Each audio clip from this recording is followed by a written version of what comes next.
Monggo Mbak Lely. Oke, kawan-kawan semua, Assalamualaikum warahmatullahi wabarakatuh. Selamat siang. Selamat siang.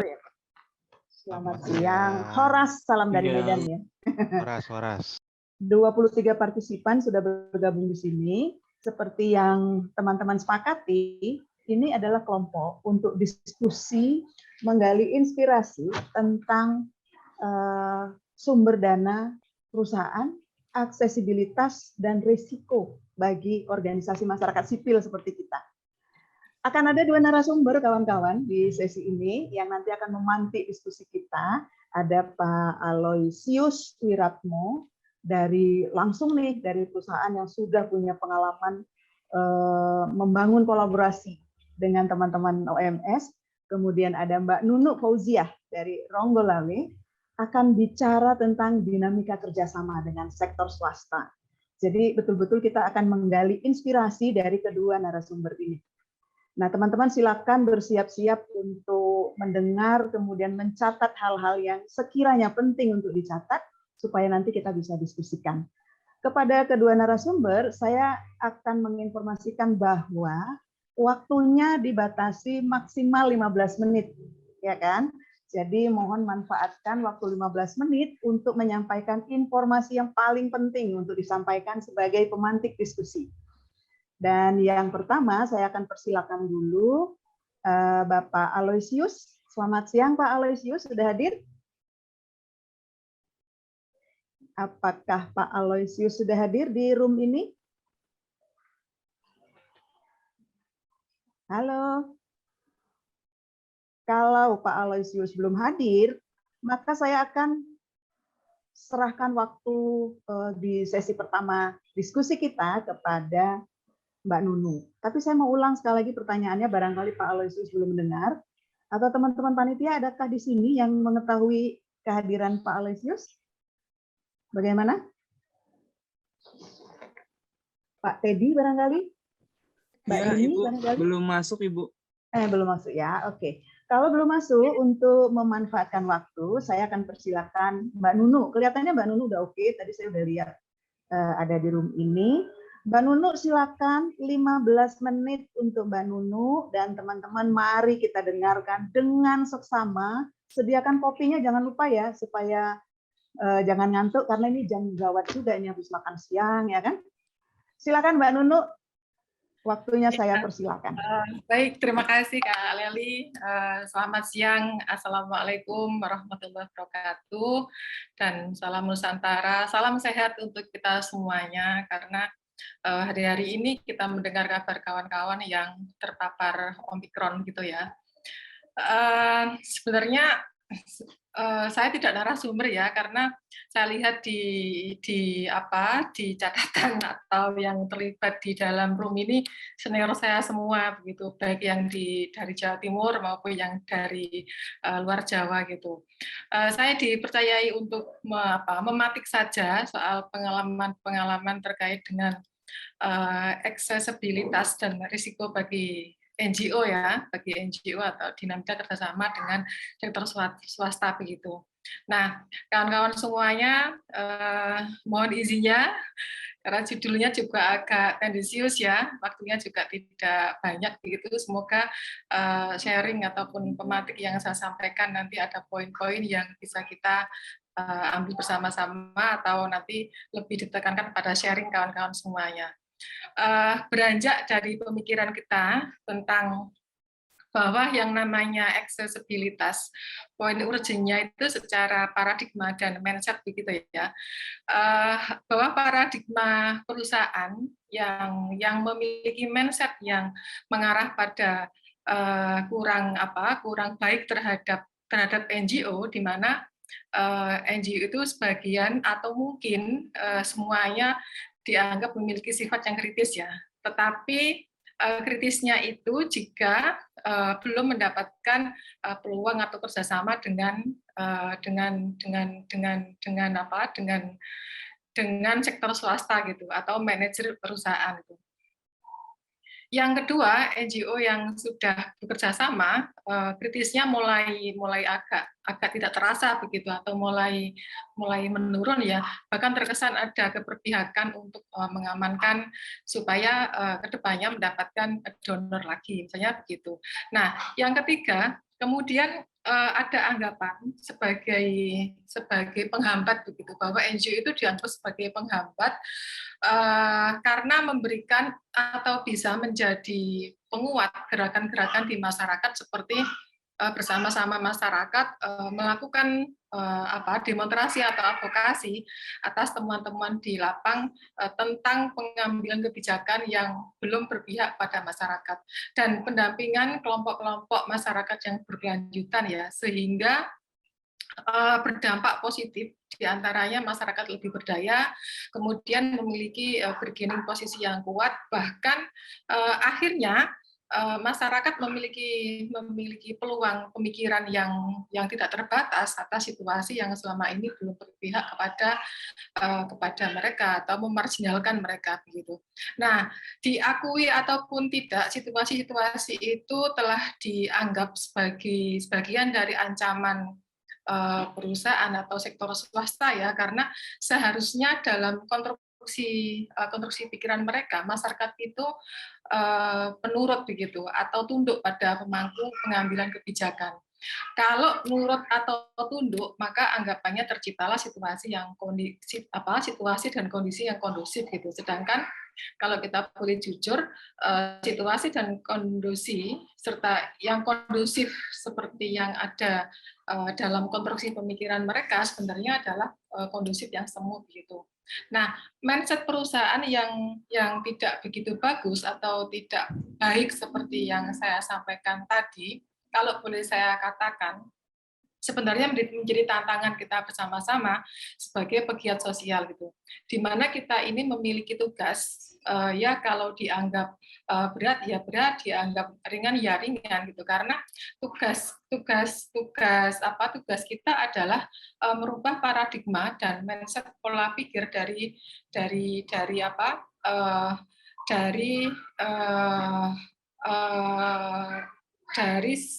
yang memperoleh aksesibilitas gitu, karena aksesibilitas itu kan keteraksesan, ketercapaian gitu ya, bahkan memperoleh derajat yang bisa dicapai gitu.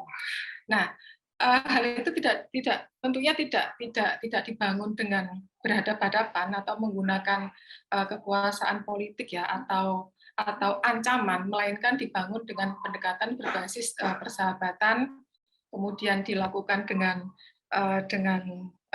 riang gembira, di mana kita senang, manajer perusahaan atau sektor swasta juga ikut merasa senang begitu. Karena sejauh ini ketika perusahaan atau sektor swasta sudah bersedia melakukan kerjasama dengan NGO, maka kebanyakan yang kami ketahui, mereka menghitung gitu ya, dari apa yang sudah dikeluarkan, kemudian kira-kira akan mendapat apa begitu. Dan biasanya sifatnya itu maunya ngeluarin sedikit, dapatnya banyak gitu. Tapi mungkin tidak semuanya seperti itu ya.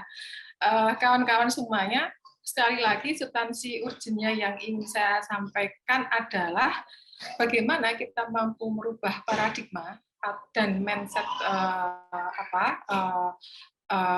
sektor swasta atau manajer NGO atau manajer perusahaan, bahwa NGO bukanlah musuh atau penghambat bagi manajer perusahaan, tetapi NGO ini hadir untuk menjadi mediator bagi manajer perusahaan dan masyarakat gitu ya, terutama masyarakat yang berdampak secara langsung gitu. Nah, kalau mindset itu sudah masuk ke relung hati manajer perusahaan atau sektor swasta yang paling dalam, bahwa NGO itu merupakan bagian dari mitra ya, bagian dari mitra yang sangat bisa diandalkan dalam konteks kapasitas pekerjaannya tentunya begitu ya. Terus kemudian hubungan itu harus dijaga dan dipelihara dengan baik. Kemungkinan niscaya akan muncul muncul kepercayaan atau trust gitu. Substansi yang saya ini jelaskan tadi tentunya membutuhkan waktu yang tidak sebentar, melainkan waktu yang cukup lama begitu. Karena membangun trust, membangun kepercayaan bahwa NGO itu bukan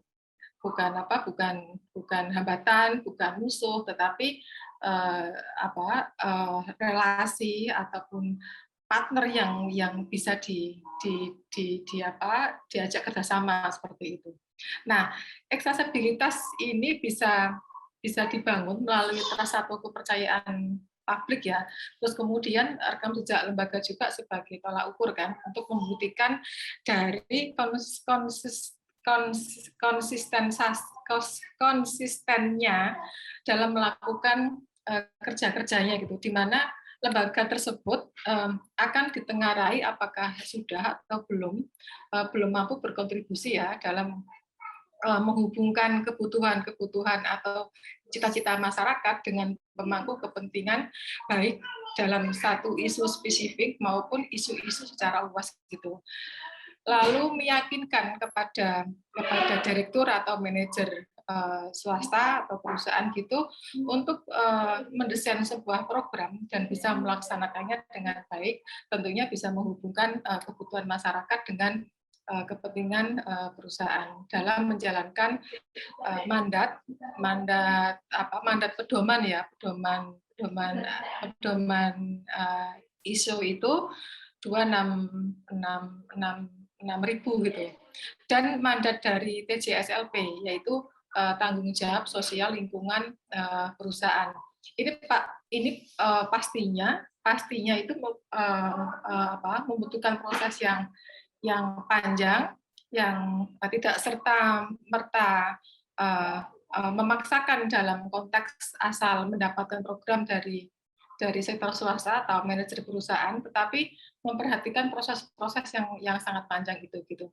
Nah, jika dengan langkah-langkah taktik seperti menggunakan contoh misalnya ya menggunakan tangan besi seperti keterlibatan ataupun rekomendasi dari gubernur, bupati, atau ketua DPR, atau kelompok-kelompok yang memang ditengarai memiliki kekuatan politik gitu. Karena jika itu dilakukan, kemungkinan ya peniscayaan aktivitas yang akan dilakukan tidak akan menuai keberlanjutan gitu. Selain itu juga cost untuk kontrak politik pastilah sangat mahal dalam bentuk apapun begitu. Nah, kalau boleh sedikit saya bercerita tentang pengalaman di lembaga kami yang pernah mendesain suatu program bersama dengan salah satu perusahaan atau dengan beberapa perusahaan yang sudah pernah kami lakukan. Jadi sebelum realisasi program, tahapan-tahapan telah dilakukan dengan basisnya adanya keterlibatan multi stakeholder begitu, transparansi dan akuntabilitas. Nah, keterlibatan dari multi stakeholder itu yaitu ada dari pemerintah daerah dan itu melibatkan semua OPD. Kita undang untuk workshop penyusunan 3 menit lagi ya Mbak. Ya, penyusunan dokumen, terus kemudian kita libatkan dalam realisasi program dan kita libatkan dalam bentuk-bentuk evaluasi dan monitoring serta pelaporan begitu. Nah, dari pengalaman tahapan-tahapan itu memang ada semacam resikonya gitu. Resiko yang pertama adalah terkait dengan konsep itu mudah untuk di copy paste gitu oleh donor gitu, bahkan oleh pemerintah dan oleh kawan-kawan NGO yang lain. Karena pada waktu proses pembuatan konsep secara transparan, terbuka, kemudian melibatkan multi stakeholder itu dimulai dari awal gitu. Sehingga kawan-kawan yang terjaring dalam multi stakeholder itu sangat detail sekali untuk memahami konsep-konsep tersebut seperti itu. Kemudian yang kedua, soal resiko yang kita hadapi juga tentang ada tekanan fisik bahkan ada tekanan moral gitu. Nah, tekanan moral ini saya kira tidak semua NGO ya, tetapi ada begitu melakukan pendekatan-pendekatan yang sangat tidak bagus, ada semacam ini memberikan input atau poin-poin yang tidak baik terhadap pelaksana program kepada donor atau kepada pihak pemerintah seperti itu gitu. Ya meskipun tidak semuanya ada, tetapi ada yang sebagian seperti itu gitu. Kemudian ada juga dari kawan-kawan kita, bahkan dari NGO sendiri itu yang menganggap bahwa proses-proses transparansi dan keterlibatan multistakeholder itu tidak penting karena dianggap tidak begitu punya laba yang baik atau yang tinggi gitu. Mau tidak mau, sering kami ketahui itu bahkan ada cashback begitu ya, dari nilai 100 ke 50-50 atau berapa persentase seperti itu gitu. Nah, kalau transparansi dan keterbukaan itu dilakukan, maka cashback atau 50-50 yang didapat baik dari donor maupun dari pelaksana ini akan sulit dilakukan seperti itu. Yang terakhir yang ingin saya sampaikan tentang tekanan moral. Jadi tekanan moral ini misalnya lembaga yang semula kerjanya dalam gerakan advokasi yang berbasis sosial, kemudian pada satu isu berkesempatan kerjasama dengan manajer perusahaan begitu ya, sektor swasta begitu, maka LSM itu atau NGO itu akan mendapatkan klaim pergeseran paradigma sebagai lembaga yang profit oriented gitu, di mana jaringan-jaringan gerakan advokasi yang berbasis sosial lama-lama ada yang membatasi atau bahkan kawan-kawan jurnalis yang semula ringan tangan dan senang mempublis isu-isu advokasi yang kita lakukan itu kesininya gitu ada paradigma dan mindset perubahan seperti kalau mau mempublis ke media itu ya harganya hampir disamakan dengan pemerintah ataupun dengan swasta. Seperti itu. Itu Kak Leli. Terima kasih banyak Mbak Nunu. Sharingnya ya, nanti bisa kita diskusikan lebih dalam di sesi berikutnya. Sekarang saya lihat Pak narasumber kita, Pak Aloysius sudah hadir. Selamat sore Pak Aloysius. Halo, selamat siang Bu Leli. Ya, terima kasih banyak ya Pak ya, terima kasih banyak sudah bergabung. Sekarang waktu akan saya serahkan kepada Bapak untuk 15 menit memantik diskusi dengan ini teman-teman. Pak Aloysius akan bicara tentang ruang dan tantangan kolaborasi swasta dan NGO. Tadi yang kita punya istilah NGO, CSO, OMS gitu ya, tapi intinya satu, organisasi non pemerintah seperti kita ini. Seperti apa ruang yang tersedia dan tantangan berkolaborasinya berdasarkan pengalaman. Banyak sekali nih pengalaman Pak Aloysius. Mari kita dengarkan bersama-sama 15 menit dari sekarang. Silakan Pak Aloysius. Oke, terima kasih moderator Mbak Leli. Ini di sini sedang hujan. Semoga tidak ada gangguan jaringan. Selamat siang teman-teman semua. Ini saya lihat tampaknya berasal dari berbagai daerah ya. Senang sekali dapat bertemu dan bisa nanti berdiskusi ya, bisa saling sharing di tempat ini. Waktunya 15 menit. Ya, saya menyiapkan slide 30 menit. Nanti saya mencoba menyesuaikan diri. Yang penting-penting Pak, yang penting-penting saja Pak. Oke, saya akan dibantu teman saya, tolong slide-nya ditampilkan. Jadi sambil menunggu slide, saya perkenalkan diri, saya Wira, Program Development Manager IBCSD. Mungkin teman-teman ada yang belum kenal ya, itu apa itu IBCSD. Kami perkenalkan singkat di sini, slide berikutnya. IBCSD, singkatan dari Indonesia Business Council for Sustainable Development, adalah asosiasi bisnis dari perusahaan-perusahaan yang dipimpin oleh CEO dari perusahaan-perusahaan yang beroperasi di Indonesia yang mempunyai komitmen untuk mendukung pembangunan berkelanjutan. Jadi perusahaan-perusahaan yang selain mempunyai concern untuk mencari profit, tetapi juga mempunyai perhatian untuk kemajuan sosial dan kelestarian lingkungan. IBCSD diluncurkan pada 27 April 2011 oleh 6 perusahaan pendiri setelah melalui proses 4 tahun di Kadin ya. Sebelumnya sudah ada diskusi termasuk dengan Prof. Emil Salim ya, senior kita yang sangat concern mengenai lingkungan, lalu menjadi asosiasi bisnis secara resmi itu pada 6 Oktober 2011. IBCSD mendorong kepemimpinan bisnis menuju pembangunan berkelanjutan melalui praktek-praktek bisnis yang memperhatikan 3 aspek tadi ya, integrasi atau irisan 3 aspek tadi, profit, lalu juga masyarakatnya, sosial, dan juga lingkungannya.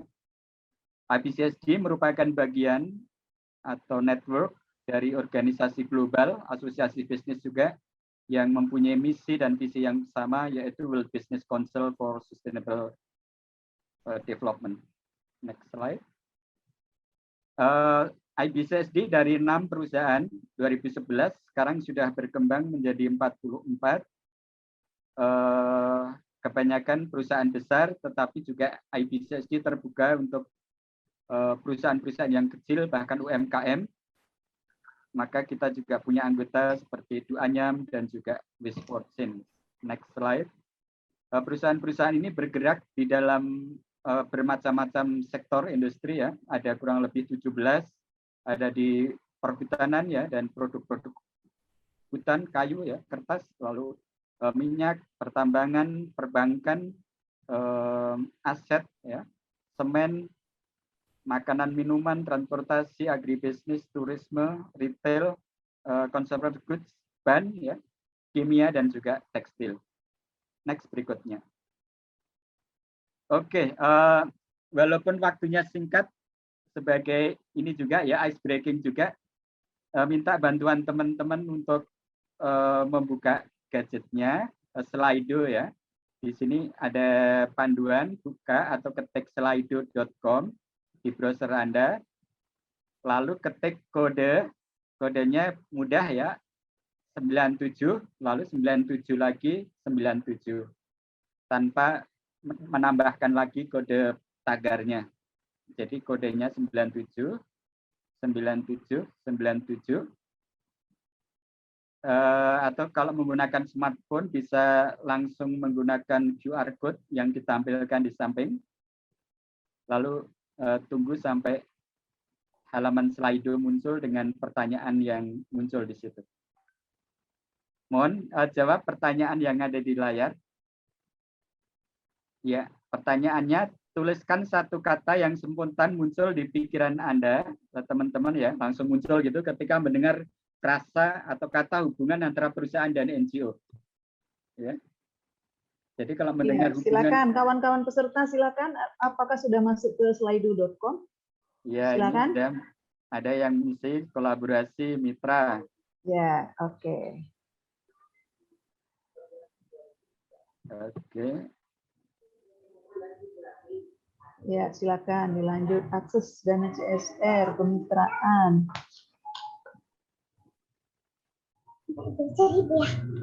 Ya, ada kemitraan mitra cukup dominan ya, dana CSR, peluang, akses dana CSR, kolaborasi. Kolaborasi mitra masih dominan ya. Connecting, NGO, CSR, support, pendanaan, kerjasama,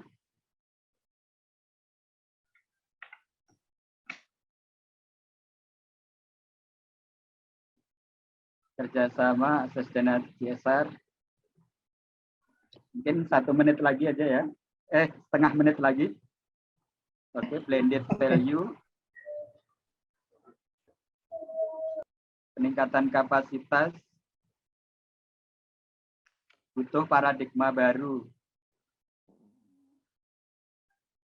sumber dana. Oke, mungkin cukup ya di sini ya Mbak Leli ya. Saya Silakan. kira coba Mas sebelumnya dulu, slide sebelumnya dulu tadi. Oh ya, ini ya. Jadi tampaknya persepsi teman-teman yang pertama semuanya positif ya, dan ada kata kunci yang dominan di sini, mitra, kemitraan, kolaborasi. Lalu ada yang kedua itu peluang dan CSR. Lalu yang berikutnya itu yang terkait dengan peningkatan kapasitas, lalu juga blended value, sumber daya, pendanaan.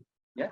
Jadi kurang lebih kalau mau dibuat dalam satu kalimat, hubungan perusahaan dan NGO adalah mereka bisa saling bermitra, membangun kemitraan kolaborasi. Ya mereka mempunyai peluang ya untuk menjalankan kemitraan kolaborasi ini dengan berbagai kegiatan, yaitu peningkatan kapasitas, lalu promosi, kerjasama, saling bermanfaat untuk masyarakat, ya. Lalu juga blended value ya, jadi ada nilai yang bisa saling melengkapi dan untuk masyarakat. Oke, berikutnya. Oke, ini sebenarnya karena waktunya terbatas, mungkin yang ini saya lewati dulu ya, supaya tidak terlalu lama dicerita. Iya. Mungkin ini saya lewati dulu. Oke, jadi yang pertama adalah mengenai ruang ya. Saya kira tadi teman-teman sudah mempunyai persepsi yang kurang lebih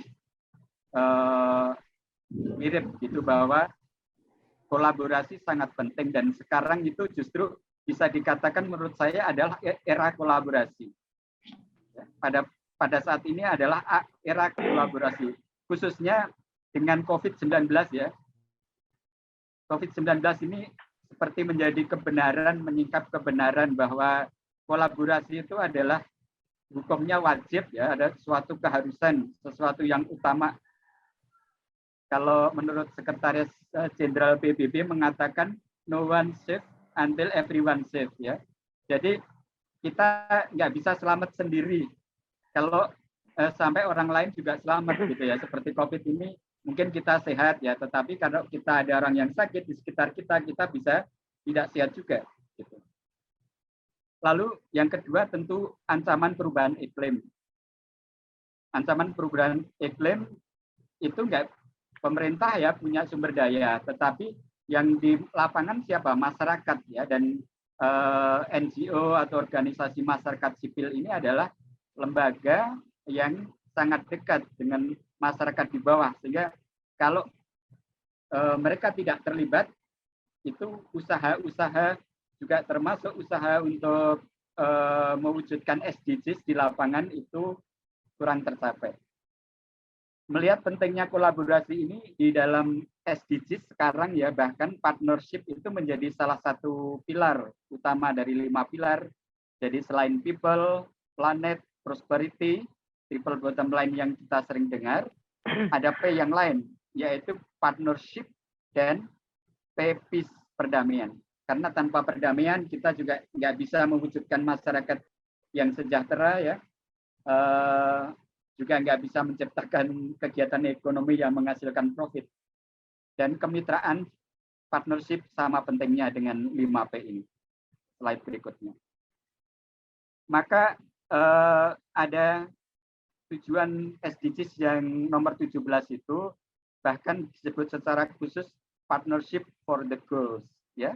Dan partnersnya siapa saja ya, yang sering kita hadapi, yang sering kita dengar pasti pemerintah ya, dengan segala dana yang mereka punya di nasional maupun di daerah ya, lalu private sector, sektor bisnis, lalu tidak lupa civil society yang disebut segitiga itu, yang sering disebut segitiga, lalu masih ada akademia dan juga media gitu. Dan kemitraan multi pihak akan meningkatkan mobilisasi pengetahuan ya, tetapi juga keahlian dan juga mungkin peralatan teknologi, dan juga sumber-sumber pembiayaan untuk mempercepat usaha-usaha yang dilakukan juga di tingkat bawah untuk mempercepat pembangunan, terutama dalam hal ini adalah tujuan pembangunan berkelanjutan.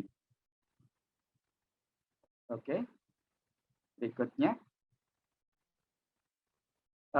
Jadi kemitraan multi pihak menjadi kunci untuk mewujudkan pembangunan, ya, termasuk SDGs ini, dan juga termasuk usaha-usaha kita semua untuk mengatasi risiko perubahan iklim, ya, karena perubahan iklim itu pasti yang terdampak justru di level bawah.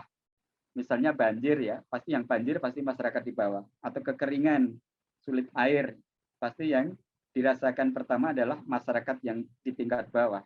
Maka sekali lagi ada saya sampaikan kutipan di sini dari Sekretaris Jenderal PBB yang mengatakan bahwa agenda pembangunan berkelanjutan atau SDGs ini tidak mungkin diwujudkan gitu tanpa komitmen yang kuat dan kemitraan dari semua level antara pemerintah, sektor bisnis, masyarakat sipil, dan others, ya. Others itu mungkin juga bisa kita sebut tadi itu media, juga akademisi, lembaga-lembaga akademisi.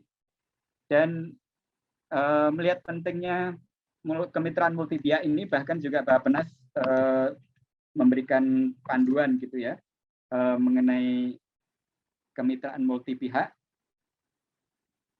di mana ada 6 prinsip yang harus kita perhatikan. Yang pertama itu prinsip melokalkan, ya, prinsip lokal. Ini sangat teman-teman sekali nih, sangat lokadaya sekali, ya, melokalkan nomor 1. Lalu yang kedua di situ prinsip-prinsip ini saya kira sangat familiar untuk teman-teman di NGO, civil society. Yang pertama itu lebih ke inklusif, ya. Sorry, ini agak kecil saya. Oke. Jadi yang kedua itu lebih inklusif, lalu memberdayakan dan partisipatif. Lalu yang ketiga itu integratif, holistik, ini istilah Bappenas sekali, atau berorientasi hasil, ya. Integratif itu artinya kalau teman-teman di daerah ini juga apa yang menjadi prioritas daerah di situ, misalnya kemiskinan, mengatasi stunting, ya, atau di situ penyediaan air bersih, sanitasi, dan semacamnya. Lalu yang keempat itu gender, biasanya ini disandingkan, ya, disandingkan dengan social inclusion, gender dan social inclusion, jadi kesetaraan perempuan laki-laki, tetapi juga masyarakat, teman-teman kita yang difabel itu juga dilibatkan. Lalu yang kelima itu beyond business as usual, ini yang sangat ditekankan juga oleh sektor bisnis. Perlu ada inovasi, ya, perlu perubahan paradigma tadi disebut. Lalu yang keenam adalah akuntansi, akuntabilitas, dan transparansi. Oke, slide berikutnya. Oke, lalu mengapa perlu kolaborasi atau bermitra dengan sektor swasta, ya? Tadi teman-teman sebagian sudah menyebutkan. Ini mengingatkan lagi aja bahwa sektor bisnis ini secara global itu menyumbang, ya, 90% pekerjaan. Walaupun di Indonesia masih banyak orang yang menjadi PNS, mungkin ini angkanya sedikit berbeda, ya. Kalau di global itu rata-rata 90% pekerjaan itu diciptakan oleh sektor bisnis. Lalu flow capital itu 80% juga dari sektor bisnis. Dan aset dari GDP, ya, suatu negara itu 60% biasanya juga berasal dari sektor bisnis. Jadi sebenarnya kalau kita mau mengatasi suatu masalah di tingkat lokal, ya, juga termasuk mencapai SDGs ini, seperti pernah disampaikan oleh seorang narasumber dari IPB kalau nggak salah, itu tidak mungkin tanpa melibatkan sektor bisnis. Karena sektor bisnis itu memberikan solusi melalui model bisnis, ya. Model bisnis itu artinya dia menciptakan income, lalu tadi itu menciptakan pekerjaan, sehingga nanti itu bisa berlanjut terus, gitu. Karena akan selalu dilakukan, ya. Berbeda kalau misalnya teman-teman ada kegiatan proyek, nanti pas dapat dana berjalan, tetapi ketika nggak dapat tidak berjalan atau nggak ada sumber daya lagi. Nah ini bedanya ya. Jadi sektor bisnis selalu memberikan solusi melalui model bisnis ini. Maka ketika SDGs itu dijawab dengan model bisnis, itu yang akan sangat menentukan keberhasilannya. Seorang narasumber dari Pak Wira, waktunya sudah habis nih Pak. Kita tutup dulu Pak, biar nanti setelah ini kita diskusi apa. Oh gitu ya, oke kalau gitu nggak apa, silakan ya. Ya Bapak closing dulu statementnya. Gitu closing statement, oke, mungkin yang kalau gitu saya yang bagian yang ini dulu ya, yang tampilkan, tolong slide-nya lagi yang bagian tantangan. Tadi kan baru peluang. Nah saya memberikan gambaran yang tantangan ya. Jadi misalnya ini saya kutipkan saja supaya bahwa saya tidak menyinggung teman-teman. Ini ada dari Stanford Social Innovation Review yang mengatakan bahwa ada tantangan ya, bahwa antara NGO dan sektor swasta itu kadang ada ketidakpercayaan gitu ya. Lalu ada gap pengetahuan dan juga keterampilan, maupun juga mungkin ada dinamika power kekuasaan yang mungkin tidak secara transparan terkatakan gitu, yang mengganggu hubungan antar keduanya, sehingga sektor bisnis itu mungkin kurang bisa melihat manfaat jika mau berkolaborasi dengan NGO misalnya. Maka mungkin ada beberapa poin, saya sebutkan 4 poin saja. Tantangan bagi NGO adalah satu, bisa mengembangkan program-program kolaboratif yang cost efektif dan berdampak bagi sektor bisnis. Ya, misalnya ini NGO kan banyak keahlian di konservasi, di penanggulangan bencana, ekonomi lokal. Nah itu tawarkan gitu ya, bahwa itu akan membantu memperkuat praktek keberlanjutan atau sustainability perusahaan. Berikutnya, yang kedua adalah memperkuat ketahanan rantai pasok dan solusi permasalahan lokal. Nah apalagi mungkin pandemi juga salah satunya menyingkap permasalahan ini. Dikatakan dalam satu riset Accenture itu 80% itu perusahaan khawatir ya akan ketahanan rantai pasok, tetapi hanya 10% yang dapat mengelola risiko. Nah ini yang mungkin NGO bisa melengkapi 70% ini kebutuhan sektor swasta misalnya. Lalu yang ketiga, lebih inovatif untuk menjangkau masyarakat yang dapat meningkatkan market sektor bisnis. Jadi bisa membantu masyarakat yang mungkin tidak dijangkau oleh produk atau pelayanan perusahaan. Nah, itu NGO bisa bermain di situ, bisa berkolaborasi di situ. Lalu yang keempat itu sinergi community development dan penciptaan market baru. Mungkin yang terakhir contoh-contoh aja bahwa di Indonesia sudah banyak kegiatan kolaborasi swasta. Slide berikutnya misalnya BNI ya, kerjasama dengan organisasi masyarakat lokal CSO, katakanlah itu bank sampah di 250 misalnya di Jakarta, lalu juga sudah direplikasi ke Bandung, ke Salatiga dan Pangkal Pinang. Lalu yang berikutnya ini misalnya Freeport ya, dia mencoba mengatasi penyakit malaria, masalah sosial yang dominan di Timika itu melalui kerjasama dengan Yayasan Pemberdayaan Masyarakat Adat Kamungme dan Kamoro. Lalu yang ketiga ini dari Nestle, ada kerjasama dengan WWF untuk konservasi lingkungan, untuk menjaga resapan di daerah-daerah resapan air dan juga membuat pori-pori, lubang-lubang pori-pori. Banyak cerita lain, slide berikutnya yang bisa diakses teman-teman sendiri melalui website ABCSD. Mungkin sekian dulu, mohon maaf nih, slide-nya banyak tapi waktunya terbatas. Mungkin kita bisa berdiskusi. Ya, supaya waktu kita lebih panjang untuk diskusi. Terima kasih untuk kedua narasumber, untuk Pak Wira ya, ternyata Pak Wira, terima kasih banyak. Tadi Mbak Nunu memulai sharing inspirasi pengalamannya, terjawab kelihatannya sebetulnya kalau saya lihat catatan saya. Pengalaman dari Mbak Nunu sebagai mewakili kita di NGO, di OMS ini, di CSO ini, ada soal paradigma teman-teman di sektor swasta yang kadangkala itu melihat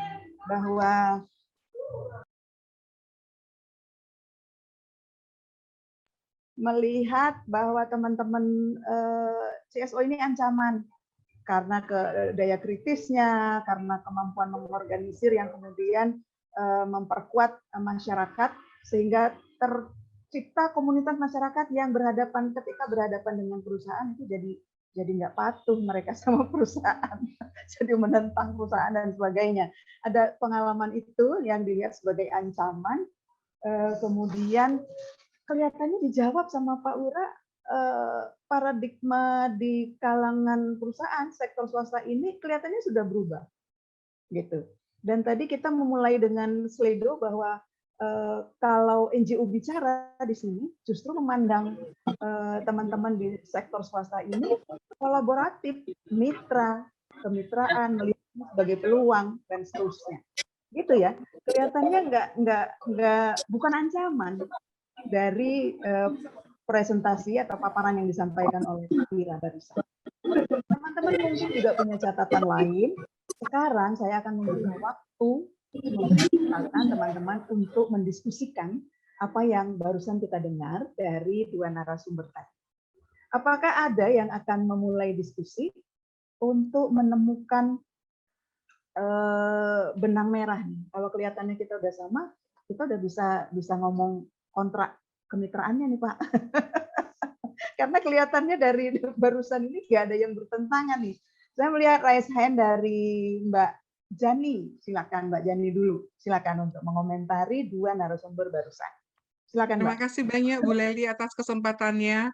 Kedua narasumber, terima kasih banyak atas insight yang disampaikan. Tadi pembicara pertama sudah menyampaikan dari perspektif NGO, sementara pembicara kedua membuka harapan besar ya, peluangnya seperti ini. Pertanyaan saya adalah kepada pembicara yang kedua, Bapak, mana yang perlu kita bangun terlebih dahulu, Bapak? Artinya kalau misalnya NGO-nya adalah newbie, bukan NGO yang punya track record gitu ya, tetapi kami ini perlu dikasih kesempatan Pak untuk menunjukkan kinerjanya kita gitu. Mana Bapak yang preferensi perusahaan akan lebih memilih mana gitu. Ketika berhadapan dengan NGO yang newbie dengan NGO yang sudah punya track record yang panjang, itu yang pertama. Kemudian yang kedua, apakah pola NGO dengan swasta selama ini itu rata-rata diawali dengan hubungan personal yang baik, artinya saya perlu kenal dulu dengan orang di perusahaan itu, kemudian kita mempunyai hubungan yang baik secara personal, maka itu akan menjadi pintu masuk bagi NGO untuk masuk, untuk mengakses beberapa sumber. Atau apakah semua rata-rata perusahaan pada stage yang sekarang itu akan melihat betapa bagusnya program yang bisa kita tawarkan pada perusahaan. Terima kasih banyak Bu Leli, mohon maaf terlalu panjang pertanyaannya. Nggak apa-apa, ini forumnya kita sekarang Mbak. Terima kasih. Terima kasih pertanyaannya, saya kira Pak Wira sudah menangkap maksudnya, intinya ya. Yang pertama tadi, betul nih Pak, kalau NGO yang newbie ini nggak dikasih kesempatan, harus menunggu punya track record segala macam itu, kapan dia akan punya itu semua kalau kesempatan nggak dibuka, gitu ya. Karena ada kecenderungan memang teman-teman perusahaan ini melihat yang sudah besar NGO-nya, gitu kan, tokoh-tokohnya terkenal, gitu, lalu ke situ aja nggak mau pindah-pindah Pak. Ini kalau pengalaman saya di Medan Pak, saya di Medan kebetulan. Jadi ada perusahaan di sekitar NGO di sekitar Sumatera Utara ini yang kalau dia sudah ke situ mensupport, mendanai, ya sudah ke situ aja kolaborasinya, nggak mau pindah-pindah. Ini juga apakah ada semacam SOP atau budaya, sekedar budaya dari perusahaan itu ya. Kemudian pendekatan, nah apakah ada pendekatan tertentu yang digunakan oleh teman-teman perusahaan melihat sektor swasta ini, melihat sektor NGO ini, melihat teman-teman NGO ini, atau sebenarnya enggak? Silakan Pak Wira untuk memberikan tanggapan. Oke, makasih Mbak Leli dan Mbak Jani atas pertanyaannya. Mungkin nanti tolong Mas Brian menampilkan slide yang ada dari CSR menjadi CSV sambil saya menjawab di sini. Untuk pertanyaan pertama ya mengenai newbie, saya kira kekuatan organisasi masyarakat sipil ini ya, entah yang sudah besar maupun sudah yang kecil ini adalah kedekatan dengan masyarakat. Jadi kalau walaupun newbie, tetapi dia bisa tahu, punya knowledge ya di lokal gitu, punya knowledge dan juga mungkin bisa permasalahan di situ lalu menawarkan solusi, mungkin kalau dalam perspektif bisnis, saya kira ini yang menjadi kekuatan dari newbie itu gitu. Karena mungkin kalau yang NGO yang udah lebih besar, dia tidak tinggal di situ ya, di lain tempat gitu, sehingga untuk knowledge lokal yang biasanya perusahaan itu operasinya kan di tingkat lokal gitu, itu akan mempunyai kekuatan. Jadi mungkin perspektifnya tidak hanya diberi kesempatan atau tidak gitu, karena saya kira perspektif bisnis selalu mungkin melihat apakah ini ada nilai tambahnya enggak gitu. Jadi istilahnya juga teman-teman newbie harus memperkuat diri. Mungkin ini juga ada pertanyaan kaitannya dengan pertanyaan kedua mengenai pendekatannya, apakah kenal internal dulu atau bagaimana. Ya pastinya yang penting dikenal gitu ya di perusahaan gitu. Biasanya perusahaan itu kalau kerjasama kan ada proses namanya due diligence ya. Bahkan juga mungkin kalau nggak terlalu kenal secara personel, itu juga mungkin searching dari media nih gimana nih karakteristik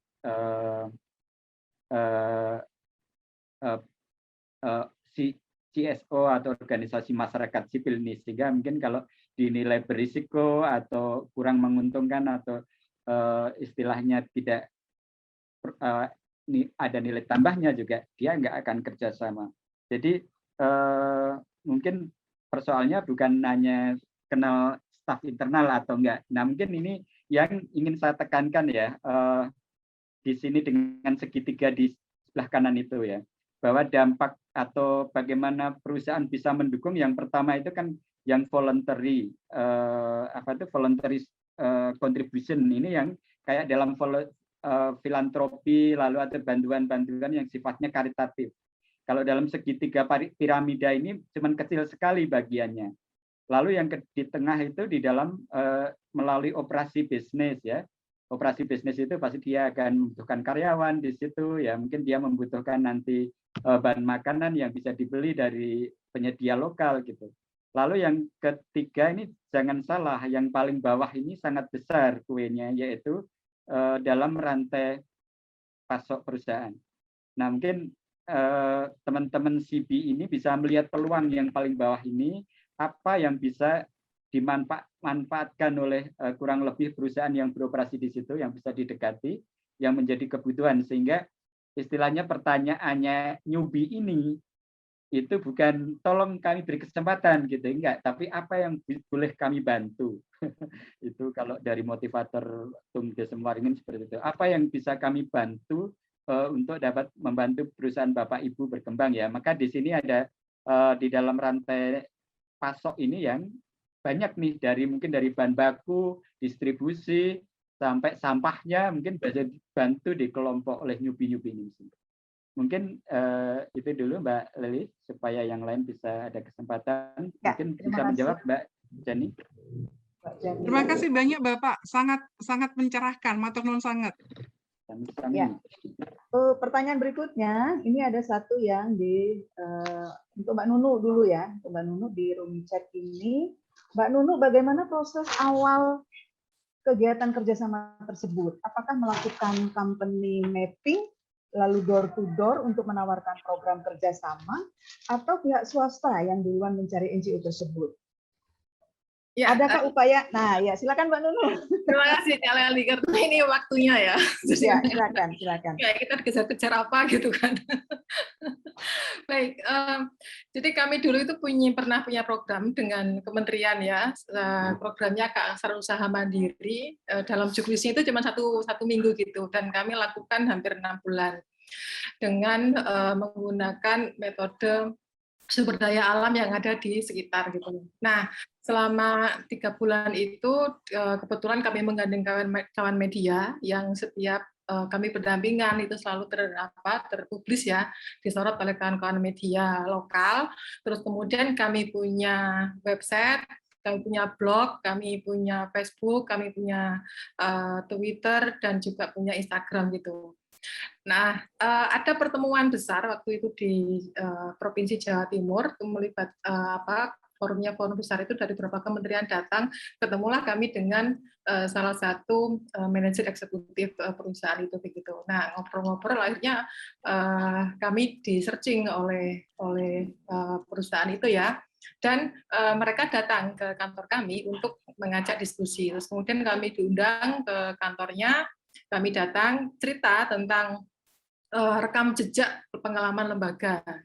Nah, saat itu mereka seperti tertarik dengan apa yang sudah kita lakukan, dan tidak hanya satu perusahaan ya, kami ada sampai 6 atau 8 perusahaan yang pernah bersama dengan lembaga kami menggunakan dana CSR dalam konstruksi pikiran.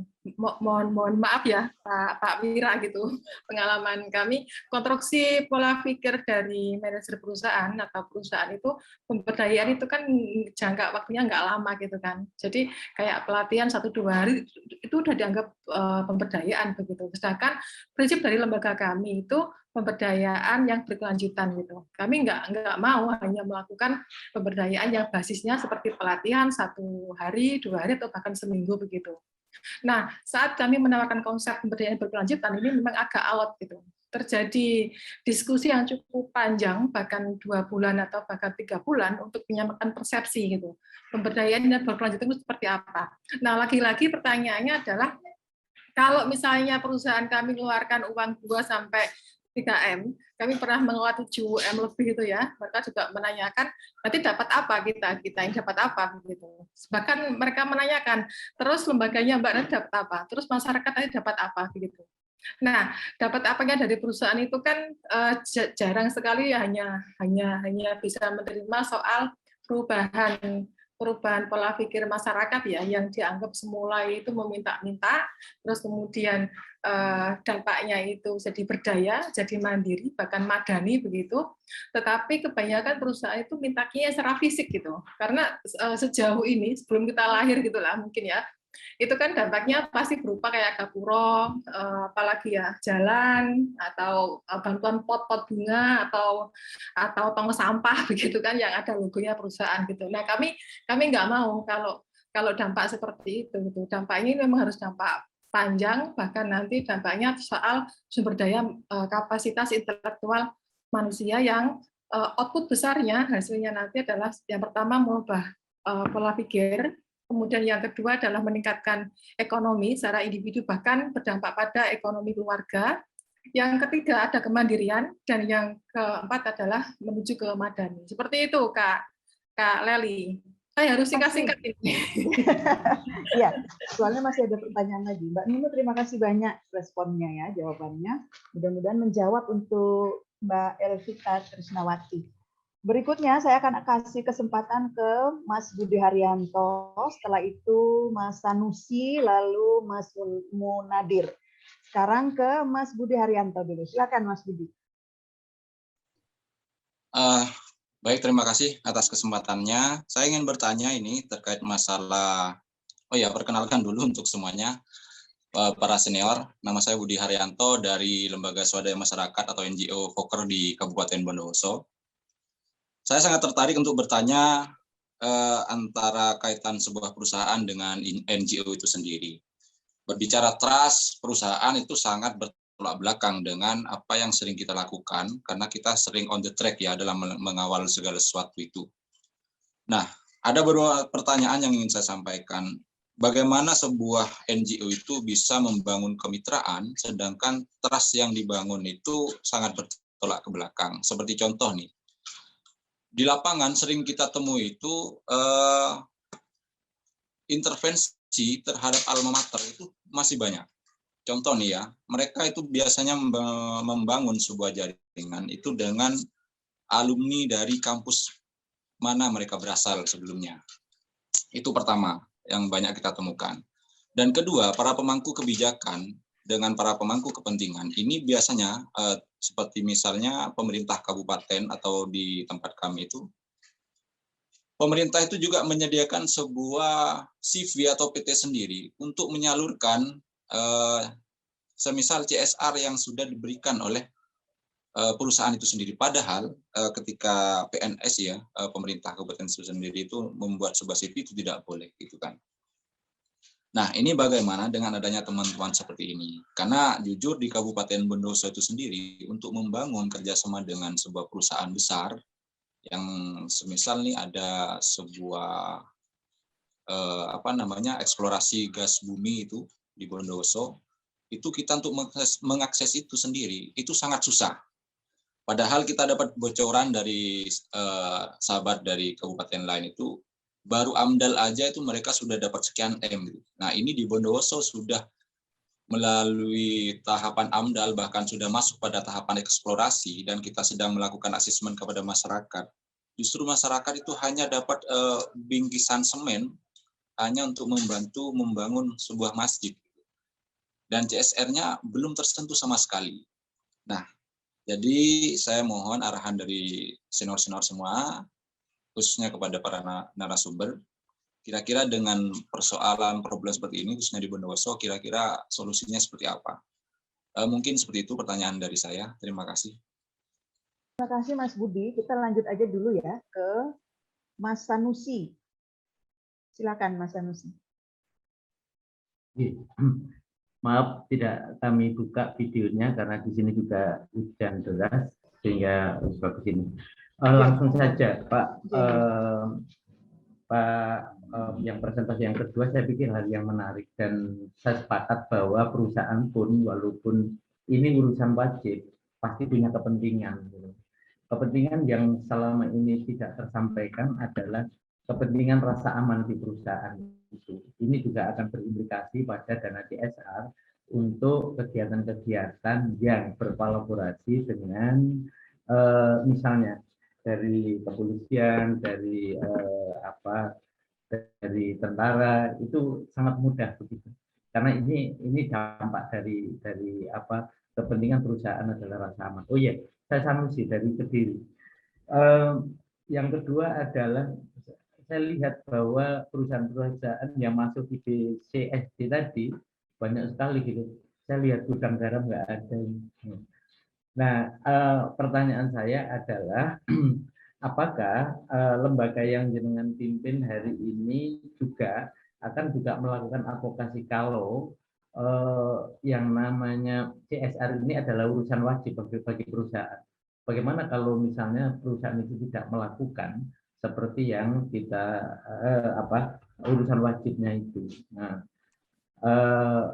lalu yang terakhir, apakah lembaga yang jenengan pimpin ini juga mempunyai kaitan langsung, misalnya di daerah itu ada forum CSR baik tingkat provinsi maupun tingkat kabupaten. Tentu saja CSR forum ini banyak kali adalah mengakomodir kegiatan-kegiatan yang di pemerintahan gitu, jambanisasi macam-macam. Nah, maksud pertanyaan saya adalah negara itu sudah banyak sumber daya, tapi CSR-nya diarahkan ke sana.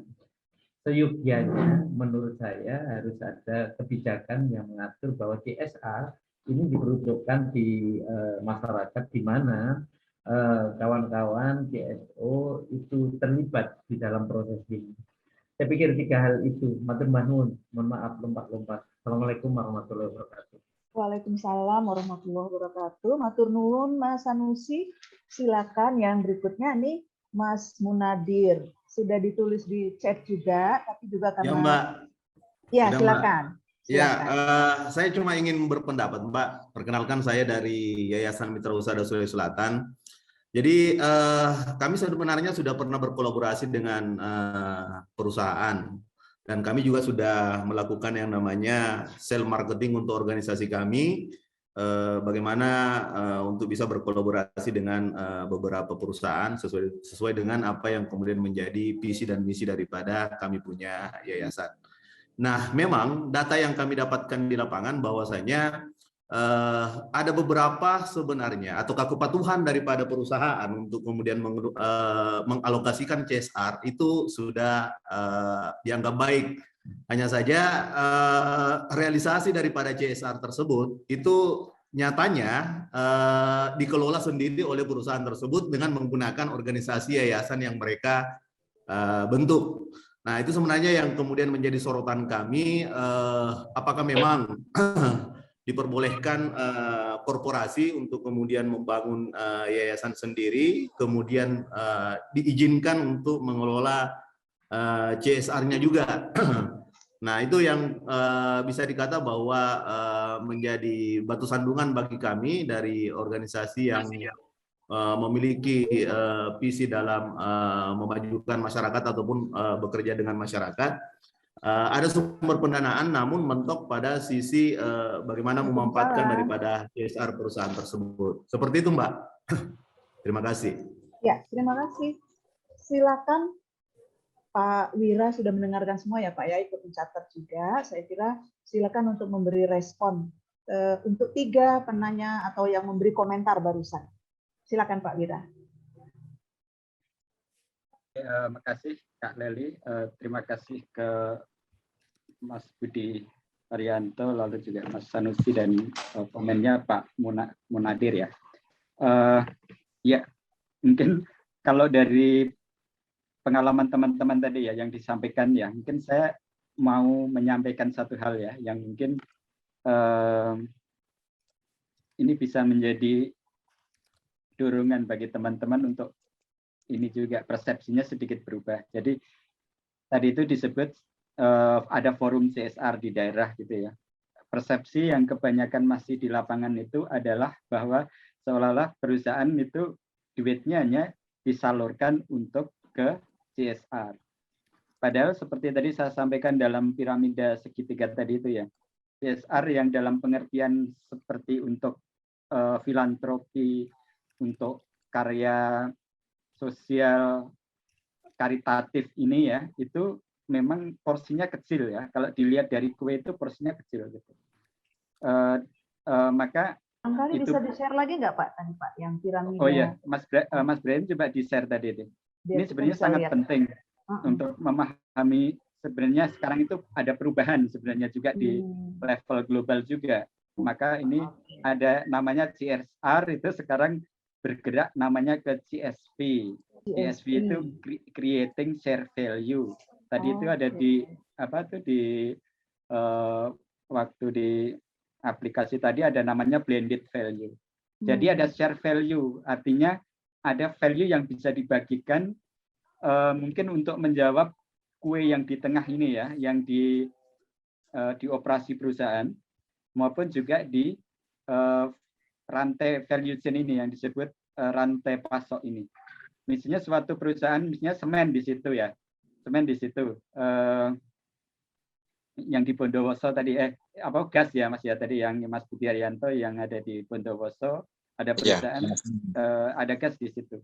Nah mungkin yang kalau Anda berjuang yang di puncak yang segitiga paling atas ini CSR ini kecil. Dan belum lagi kalau tadi diceritakan mereka punya yayasan sendiri dan memang betul ya, apalagi perusahaan-perusahaan besar itu kebanyakan ada foundation-nya. Katakanlah misalnya Sampurna, ada Sampurna Foundation, ada April, ada Tanoto Foundation, ada punya perusahaan besar dan mereka resources-nya memang karena banyak ya, bahkan untuk pendidikan itu sampai ada beasiswa ke luar negeri. Poin saya adalah sekali lagi kita perlu bergerak yang namanya ke CSV ini. Yang sekarang sebenarnya mungkin ini belum banyak perusahaan ya, belum semua ya, tetapi sudah mulai ada perusahaan misalnya sebagai contoh itu yang di makanan itu yang menghasilkan pisang sunrise itu ya, sunrise GGF itu dulu ladangnya hanya di Lampung, sehingga ketika dia harus ngirim barang ke Jawa Timur, ke Bali, itu biayanya lebih mahal untuk distribusi, untuk transportasi ya. Lalu mereka bisa kerjasama dengan organisasi lokal, petani lokal, agar mereka nanam pisang juga dengan standar yang diberikan oleh perusahaan. Nah, dengan demikian, itu dia mengurangi ongkos bensinnya, mengurangi kemungkinan rusak, tetapi juga membantu petani lokal atau nyubi-nyubi lokal yang kalau mereka berorganisir menjadi kelompok tani misalnya ya. Nah ini yang saya maksudkan, mungkin Mas sesuai konteks masing-masing, lokal masing-masing ini sangat berbeda. Ini yang harus dilihat ya, peluang ke value chain ini sama ke yang operasi ya. Yang operasi itu mungkin apa untuk karyawan atau yang berhubungan dengan apa yang bisa dibantu oleh operasi perusahaan di situ gitu ya, sehingga ini akan memperkuat kalau dalam istilah bisnis itu license to operate, operasi bisnis di lapangan. Jadi tolong ini, tapi ini lihat, tapi saya ini bukan ini harus berpikir, maka besok kan ada tahap ketiga strategi ya, ini dilihat nih peluangnya apa, Iya. Apalagi sekarang COVID begini, misalnya jahe merah laku di mana-mana. Jadi newbie mungkin bisa tuh minta tanah kosong lahan tidur pemerintah daerah. Bisa nggak ini kita olah gitu, apa gitu misalnya. Nah, seperti model-model seperti ini yang sekali lagi ini harus berubah ya. NGO jangan bilang apa yang dapat kami dapatkan ya, tapi sekali lagi juga apa yang Anda dapat berikan gitu ya. Tapi itu juga dalam pengertian share value ini gitu ya.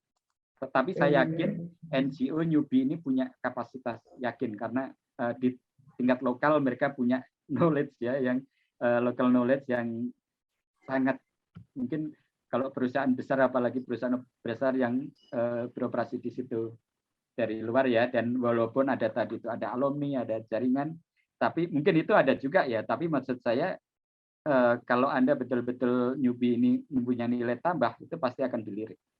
Mungkin itu, mohon maaf kalau kepanjangan. Pak Wira, ada nggak Pak barangkali contoh yang sudah dilakukan satu perusahaan untuk model yang CSP ini Pak? Di mana gitu barangkali sudah berhasil untuk dibagikan contohnya Pak ke kami. Oke, yang disampaikan di sini? Ada nggak contoh ya, yang kami bisa ada lihat? tadi yang mungkin yang contoh konkret yang mudah dipahami itu perusahaan namanya GGF. Dia itu yang jual pisang di inilah, yang di supermarket itu. Kan dia kebun besarnya di Lampung. Tetapi ketika ngirim ke lain daerah itu kan harus dikirim pakai truk besar misalnya, yang ada biayanya, ada bensinnya gitu. Nah dia itu mulai mengembangkan dengan konsep share value ini. Dia melihat petani lokal disuruh nanam pisang, tetapi berbeda dengan yang biasa tanam, tapi ada standarnya seperti ini, lalu mereka ada training gitu. Nah itu mungkin contoh konkret ya, bahwa value petani lokal ini bisa menghasilkan dan bisa win-win solution.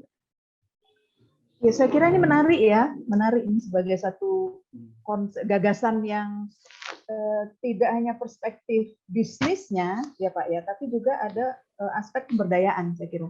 Ini menarik ya, ini. Betul, ya. Informasi ini mungkin baru juga ya Pak ya. Ya, ini makanya sebagai gerakan itu sebenarnya ini kan sebenarnya beralih dari CSR yang kebanyakan dipahami, tapi kemudian kan ada kritik, lalu 2011 pun ini akademisi, tetapi mulai sekarang itu mulai dijalankan seperti tadi. Halo, dengan siapa tuh? Kak Leli, saya boleh nyambung? Mbak Nunu ya? Iya, saya boleh nyambung? Iya, silakan Mbak. Karena sepertinya Pak Wira ada jeda ini. Kira-kira begini Kak Leli. Kenapa kemudian sektor swasta ya atau perusahaan bagi kawan-kawan NGO itu perspektif melihatnya itu soal CSR ya, bukan soal yang lain gitu. Karena kan memang sudah ada undang-undang kan, Undang-Undang Nomor 19 Tahun 2003 tentang Badan Usaha Milik Negara gitu. Di mana pada pasal 88 itu BUMN dapat menyisihkan sebagian laba bersih untuk keperluan pembinaan usaha kecil, koperasi serta pembinaan masyarakat sektor di sekitar perusahaan tersebut begitu. Nah, ketentuan-ketentuan itu kemudian diatur melalui permen-permen yang sudah ada gitu. Nah, artinya bahwa ketika mindset dari kawan-kawan NGO itu melihat ketika itu ada perusahaan, maka memang ada kewajiban, ada poin kewajiban begitu ya, yang itu memang harus diberikan gitu kepada siapa ya, kepada masyarakat, terutama masyarakat yang berdampak secara langsung gitu. Nah, persoalannya adalah bagaimana mentransformasi dana CSR itu supaya tepat sasaran. Kemudian dana CSR tidak sekedar digunakan atau dikeluarkan hanya untuk menggugurkan suatu kewajiban bagi perusahaan itu begitu. Tetapi kebermanfaatannya ini mampu dimonitoring bersama-sama, mampu dilaksanakan secara transparan dan mampu dilakukan atas dasar kebermanfaatan yang berkelanjutan seperti itu gitu. Nah, pada konsep-konsep tekstual yang mohon maaf saya katakan sangat tekstual banget itu dari beberapa perusahaan memang oke banget, baik semuanya, nggak ada yang buruk begitu kan. Tetapi dalam pelaksanaannya untuk menjadikan mitra antara perusahaan dengan kawan-kawan NGO ini saya kira tidak sekedar hanya kenal ya, tapi beberapa kawan-kawan itu butuh strategi yang berdarah-darah gitu bahasanya gitu kan gitu. Nah, kami sih sangat berharap ya pada kawan-kawan semuanya juga mungkin mengingatkan saya juga keberlangsungan dari lembaga kita, dari NGO kita, seperti yang tadi disampaikan oleh Bapak Wariki itu kan dana yang ada disiapkan oleh pemerintah itu, kalau dana pesantren kan ada ya Kak Leli ya. Kemudian juga dana politik juga malah ada begitu loh. Nah, sementara dana NGO ini kan belum tersediakan, bahkan masih menjadi isu kan perdebatan beberapa narasumber pagi tadi itu gitu. Nah, sedangkan kita sendiri itu kan tidak cukup hanya menunggu atau bekerja dengan keras, dengan sungguh-sungguh supaya mendapatkan donor dari luar negeri gitu. Kepercayaan yang ada di dalam lokal itu saya kira cukup banyak banget gitu. Misalnya di Jawa Timur aja, di Tenggarai beberapa kabupaten kota itu ada loh perusahaan yang besar begitu ya. Nah, ketika perusahaan itu besar, maka seperangkat regulasi yang sudah dilahirkan oleh pemerintah kita itu banyak banget begitu. Saya nggak bisa nge-share karena nggak dijadikan co-host. Nah, undang-undangnya ini banyak banget. Ya, tadi sempat aku chatroom ya, banyak yang salah huruf itu karena kecil banget kan di tab-nya itu. Nah, diantaranya adalah undang-undang, bahkan ada Undang-Undang Nomor 4 Tahun 2009 tentang pertambangan mineral dan batu bara itu ada. Terus kemudian juga ada tanggung jawab sosial lingkungan persero terbatas itu juga ada. Undang-Undang tahun 2014 tentang panas bumi seperti di Bondowoso itu juga ada begitu. Dan lebih spesifik lagi bicara soal undang-undang tentang penanaman modal itu juga ada begitu. Nah, ketika nanti misalnya kawan-kawan akan melakukan pendekatan kepada perusahaan yang ada di lokal, saya kira sudah tidak lagi berhadapan secara ini ya, secara kamu bisa apa, aku bisa apa dengan gaya-gaya yang lama begitu. Tetapi pendekatan ini pendekatan persahabatan, riang dengan gembira, tetapi tidak meninggalkan kapasitas intelektual dari kawan-kawan gitu. Nah, substansi yang harus disampaikan soal undang-undang itu gitu, karena kami melihat semua perusahaan itu taat dan patuh terhadap aturan gitu. Nggak ada satupun perusahaan yang berani untuk melanggar aturan itu. Maka poin pentingnya saat pendekatan kepada perusahaan ya memakai aturan itu dan harus dipelajari dan harus dibaca satu persatu. Nah, seperti itu Kak Leli. Terima kasih banyak Mbak Nunu, ini langsung dari pengalaman praktisnya Mbak Nunu, ini perwakilan dari kami nih organisasi masyarakat sipil ya. Pak Wira karena masih di situ, kita mau mengingatkan bahwa ini bukan soal teman-teman NGO itu mau minta bagian kan gitu kan.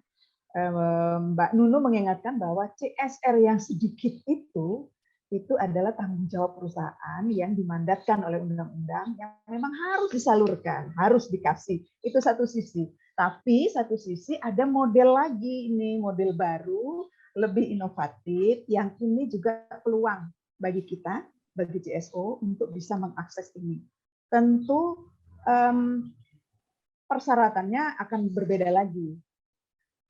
Karena ini perspektif bisnis, yang kedua ini, CSF ini, kita akan bicara dari perspektif bisnis. Kan gitu.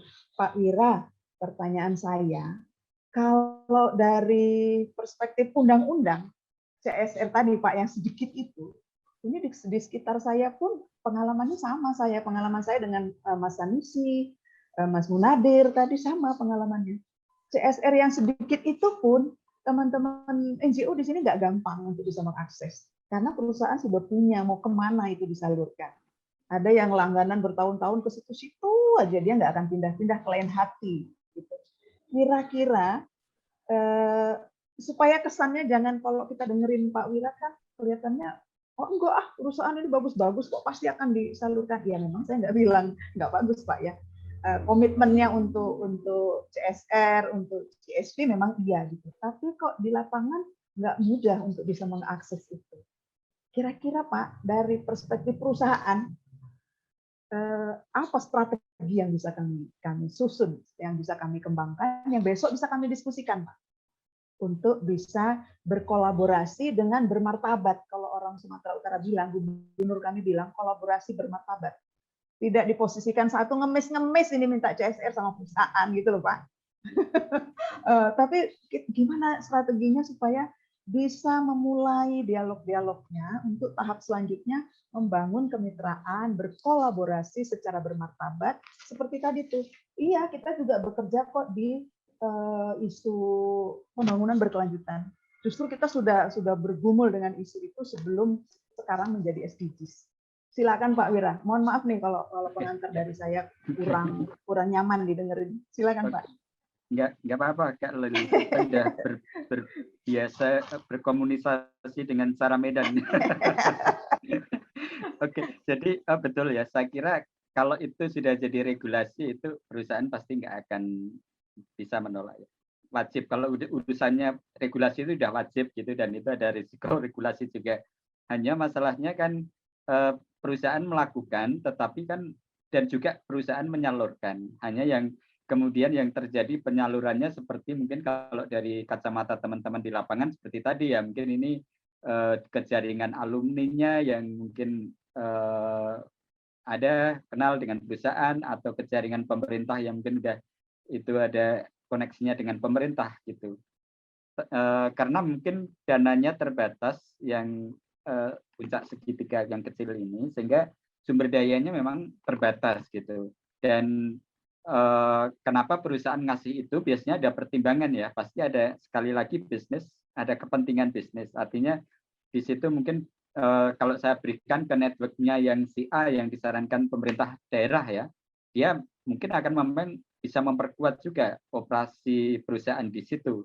Jadi ada ya, biasanya ada pertimbangan yang masuk akal ya, yang secara masuk akal secara ekonomi juga ya. Artinya ada nilai tambahnya di situ yang bisa memperkuat operasi perusahaan kalau disalurkan ke situ.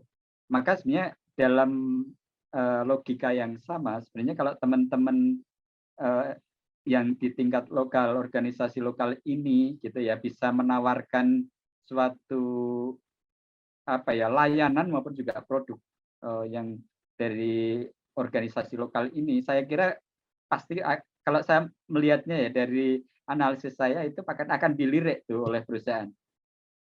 Apapun ya, misalnya di situ ada perusahaan besar, Anda mendekati dengan organisasi lokal, lalu kita ingin menyediakan untuk bahan makanan gitu ya. Misalnya ya, Anda mengorganisir lembaga ini, terus menyediakan yang memang kualitasnya betul-betul bermanfaat di perusahaan, saya kira itu dilirik. Jadi tetap ini menjadi nilai tambah juga pengertiannya. Hanya tadi itu kalau yang tadi mungkin ke networknya alumni atau networknya pemerintah daerah tadi, karena duitnya kecil lalu dikasihkan ke situ karena nilai tambah gitu. Tetapi dari sisi regulasi, perusahaan itu sudah menjalankan regulasi, sudah disalurkan gitu loh. Hanya sekali lagi poinnya adalah ketika disalurkan, mereka berpikir nilai tambahnya apa, manfaat saya apa gitu untuk operasi perusahaan gitu. Nah, mungkin ini menjadi strategi teman-teman yang bisa dipikirkan. Kalau sekarang belum punya, lihat apa tuh potensinya gitu ya. Servis apa, termasuk pelatihan, termasuk juga mungkin tadi itu layanan bahan baku apa aja yang dibutuhkan oleh perusahaan gitu. Atau kalau bukan ini, mungkin juga praktek yang bisa memperkuat ini perusahaan untuk reputasi perusahaan di tempat itu ya, misalnya misalnya soal lingkungan gitu ya, taman gitu, kebersihan apa yang bisa dilakukan, dikerjasamakan. Jadi itu poinnya Mbak Leli dan teman-teman, tetap sama pertimbangannya, logikanya. Ya. Terima kasih Pak Wira. Kita masih punya 30 menit lagi. Saya akan memberi kesempatan kepada teman-teman peserta. Barangkali ada yang ingin mengajukan pertanyaan berikutnya atau komentar, silakan. Adakah? Saya coba baca chat dulu. Kelihatannya di chat room sudah nggak ada. Teman-teman peserta lainnya masih adakah yang ingin disampaikan? ada yang raise hand itu Kak Leli. Mana? Siapa? Pak Sanusi dengan Pak Munadir. Sudah tadi. Oke. Sudah, Mas Sanusi dan Mas Munadir sudah. Makanya saya buka termin kedua, barangkali ada yang lain.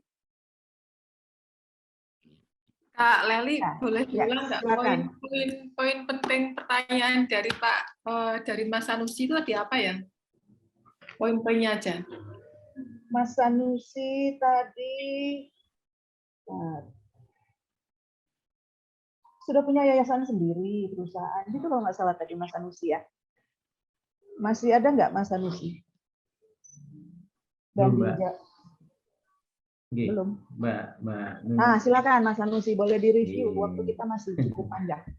Oke, makasih. Jadi pertanyaan saya tadi adalah dijawab oleh Pak Wira, tapi Pak Wira kan atas nama perusahaan begitu.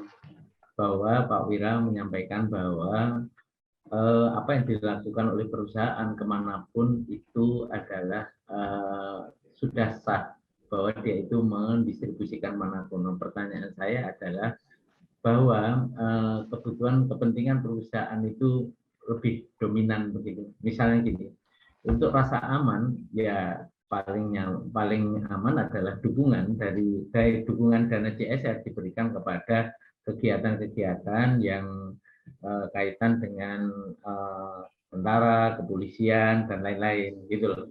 Atau ingin merasa aman juga karena di situ ada serikat buruh dan lain-lain, adalah paling aman adalah dengan pemerintah daerah. Maksud saya adalah bahwa Pemda itu punya APBD, Pemda itu punya kegiatan-kegiatan yang sudah didukung oleh APBD, APBN begitu loh. Pemda juga punya dukungan dari bagi hasil dana cukai. Kalau kami di Kediri kan ada pabrik rokok gitu. Nah, maksud saya adalah bagaimana sebenarnya perusahaan-perusahaan seperti ini juga bisa kolaborasi. Saya minta Mbak Nunu tadi tipsnya sedikit sudah disampaikan tadi. Semoga kami bisa melakukan yang ada di Kediri. Yang kedua adalah Pak Wira tadi kan menyampaikan bahwa lembaganya itu adalah dari perusahaan-perusahaan besar, ada BNI, ada Freeport, Unilever, macam-macam begitu. Lalu saya lihat logo Gudang Garam kok nggak ada ya. Kalau logo Gudang Garam ada kan menarik. Menariknya adalah sehingga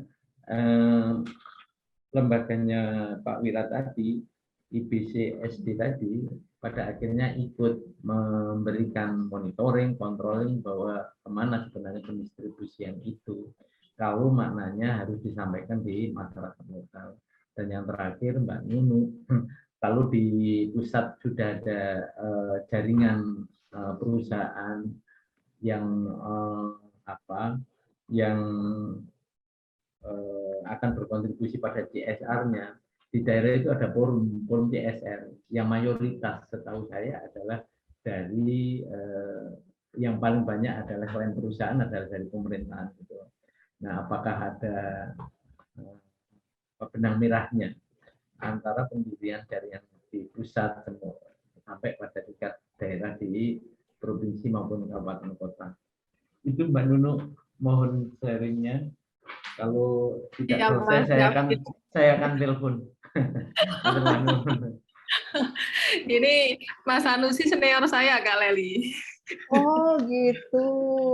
Ya tapi nggak apa-apa, sharing sama senior sama kami juga Mbak Nunu. Karena udah pengalamannya praktek langsung kan Mbak Nunu. Ya, boleh nyambung yang terakhir tadi ya Kak Leli disampaikan oleh Mas Sanusi ya soal forum CSR gitu. Ya. Nah, memang di forum CSR itu setahu kami saat membongkar-bongkar tentang regulasi di undang-undang yang belum ada, tetapi itu bisa dimunculkan kearifan lokal. Kayak di Jawa Timur itu ada Mas Sanusi perbubnya gitu, pembentukan forum CSR gitu. Nah, perbub itu kemudian sebagai landasan untuk membuat perda. Nah, perda itu kalau tadi Mas Sanusi mengatakan bahwa forum CSR itu kebanyakan didominasi oleh perusahaan sendiri, orang-orang perusahaan sendiri, biasanya itu manajer topnya itu ya, terus kemudian dari beberapa OPD gitu, bahkan ketuanya adalah bupati. Nah, kalau itu terjadi kemungkinan besar soal transparansi, keterbukaan, bahkan sasaran penggunaan dana CSR ini perlu dipertanyakan begitu kan. Karena kolaborasinya sangat elit banget gitu, bahkan masyarakat tidak mampu untuk mengetahui atau memantau gitu, atau terlibat dalam proses-proses penyusunan program yang akan dilakukan.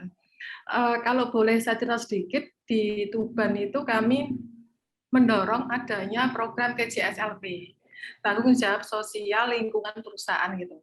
Nah, draft yang kami susun itu murni temuan dari lapangan, sehingga substansi yang ada di dalam bab maupun pasal itu adalah kebutuhan masyarakat. Di antaranya, misalnya ketuanya bisa wakil bupati, nggak harus bupati, tetapi anggotanya itu diwajibkan usulan dari forum masyarakat. Nah, forum masyarakat ini forum yang representatif lah ya, yang dari organisasi atau dari NGO begitu. Mereka bertemu bersama-sama untuk mendelegasikan siapa-siapa saja yang akan menjadi anggota di forum CSR gitu. Kemudian soal programnya juga disusun secara transparan dan terbuka melalui keforuman, tidak hanya yang sebagai anggota forum CSR, tapi juga melibatkan multi stakeholder, terutama kawan-kawan media. Nah, kearifan lokal ini yang saya sampaikan dimungkinkan ya, memungkinkan meskipun margin error-nya juga banyak gitu kan, memungkinkan untuk keterlibatan, memantau, bahkan memberikan penilaian sebagai NGO itu saya kira punya bargaining yang kuat begitu, karena tahu proses-prosesnya gitu.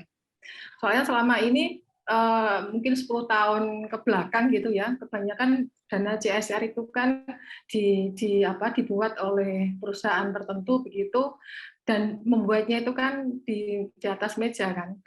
Jarang sekali untuk mengetahui apa sih sebenarnya yang menjadi kebutuhan masyarakat begitu, atau bisa nggak melakukan kolaborasi dengan kawan-kawan NGO yang tentunya expert terhadap bidangnya masing-masing begitu kan.